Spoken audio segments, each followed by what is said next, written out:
In my thesis, we have used quasi-orders to analyze different problems from formal language theory. As a consequence, we have been able to show that quasi-orders, which are a mathematical object that typically was used in really theoretical contexts, they actually appear at the center of several well-known algorithms. We have derived a framework of language inclusion algorithms that is parameterized by a quasi-order, meaning that given different quasi-orders, we can produce different algorithms for deciding language inclusion between different objects. In particular, when talking about the language inclusion between two automata or a context-free grammar and an automaton, given the appropriate quasi-order, we are able to derive some well-known algorithms like the anti-chain algorithm.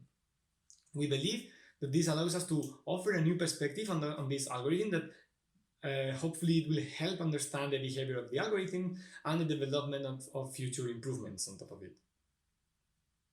Then we have also used this framework to solve a really specific problem, which is the problem of searching with a regular expression on a compressed text. Now we have reduced to the case of grammar-based compression, which is also known as dictionary-based compression. Now in these cases, the compressed file is actually a context-free grammar, and therefore we have been able to translate the problem of searching with a regular expression in this grammar compressed text as a problem of looking at the intersection between the automaton corresponding to the expression and the grammar corresponding to the compressed text. By reversing the problem in this way, we can instantiate our algorithm for deciding language inclusion and use it to decide whether the text contains a match for the regular expression. But we have also gone one step further, and we have enhanced this algorithm looking at the specifics of the problem we are solving, where we have a specific grammar that generates only one word, which is the uncompressed text. We have used this information to improve on the algorithm, and we have actually obtained a really efficient implementation that shows that searching on compressed text can be even faster than searching on the uncompressed text, provided that the text is well compressible. Intuitively, the idea is that compression highlights repetitions in the text, and searching on the compressed text allows us to use this information to skip parts of the text and save work. Finally, we have also used quasi-orders to analyze the problem of building automata. In particular, we have considered the case of residual automata.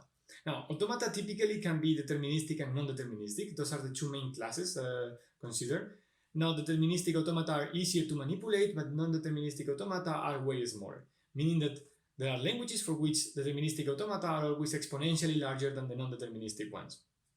Now, there is a new class of automata called residual automata that lies between these two classes. So residual automata are easier to manipulate than non-deterministic automata, and they are also smaller than deterministic automata, which makes them quite interesting. Now, when looking at this class of automata, we have been able to show that actually quasi-orders are at the center of this class of automata. In particular, we have shown that the same way congruences are fundamental for deterministic automata, quasi-orders are fundamental for residual automata. That means that determinization algorithms and algorithms for building the minimal deterministic automata are closely related with congruences in the same way that the algorithms for building residual automata and residual automata of minimal size are closely related with the manipulation of quasi-orders.